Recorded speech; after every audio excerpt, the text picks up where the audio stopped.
जय श्री कृष्ण।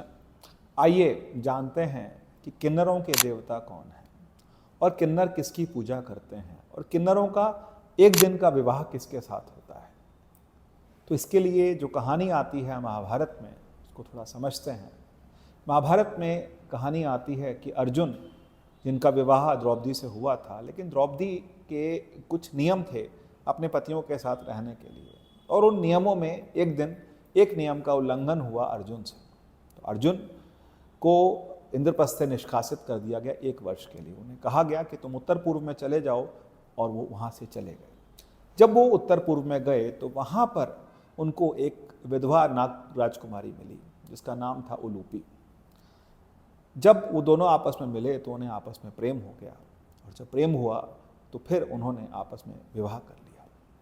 तो अर्जुन की जो पत्नी थी उलूपी, वो उलूपी के साथ जब मिलने के बाद उनका एक पुत्र हुआ, और उस पुत्र का नाम अरावन था। अरावन जो था वो युवा अरावन जो था, पहले तो बचपन में तो उनके साथ रहा, माँ के साथ रहा। अर्जुन 1 साल के बाद वापस आ गए।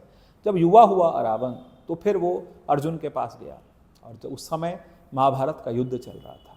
महाभारत का जब युद्ध चल रहा था तो उस समय किसी वीर की ज़रूरत थी जो कि माँ काली के चरणों में अपनी बलि देने के लिए तैयार हो। तो ये बात सबसे पूछी गई, सबने मना किया, लेकिन अरावन ने कहा नहीं, मैं अपने पिता के लिए और पिता के साम्राज्य के लिए अपना जो जीवन है मैं तिरोहित करने को तैयार हूँ।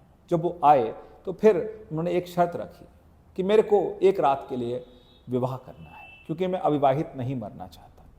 अब सबसे पूछा गया कि अरावन से विवाह कौन करेगा, तो सबने मना कर दिया। किसी ने भी अपनी पुत्री से विवाह करना की तैयारी नहीं करी, क्योंकि वो जानते थे कि अगले दिन विधवा हो जाना है हमारी बेटी।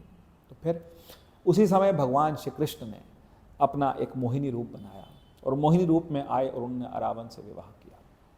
अब अरावन से विवाह करने के बाद भगवान कृष्ण उनके साथ 1 रात रहे मोहिनी रूप में, और अगले दिन अरावन की बलि दी गई, और भगवान कृष्ण भी बहुत कुछ समय तक विलाप करते रहे। और 1 रात के जो उनके पति थे अरावन थे। ऐसे ही अब यहाँ पर भगवान कृष्ण थे तो पुरुष, लेकिन वो नारी रूप में आए थे। तो इसी को लेकर के जो किन्नर होते हैं वो भी अरावन के साथ में विवाह करते हैं, 1 रात का विवाह करते हैं, और अगले दिन वो जो होते हैं माना जाता है कि वो विधवा हो जाते हैं, क्योंकि उनके पति का बलि दे दी गई। और इनको अरावनी भी कहा जाता है। जब आप तमिलनाडु की तरफ जाएंगे, जब आप साउथ में जाएंगे, तो किन्नरों को अरावनी भी कहा जाता है, क्योंकि वो अरावन की पत्नी होते हैं और उन्हें महाकाली का आशीर्वाद प्राप्त होता है। तो ये कहानी है। हमारे जो किन्नर समाज के लोग हैं वो अरावन को अपना पति मानते हैं, एक शाम के लिए उनके साथ, 1 रात के लिए उनके साथ विवाह करते हैं, और उसके बाद वो जो हैं वो विधवा की तरह से अपना जीवन व्यतीत करते हैं। जय श्री कृष्ण।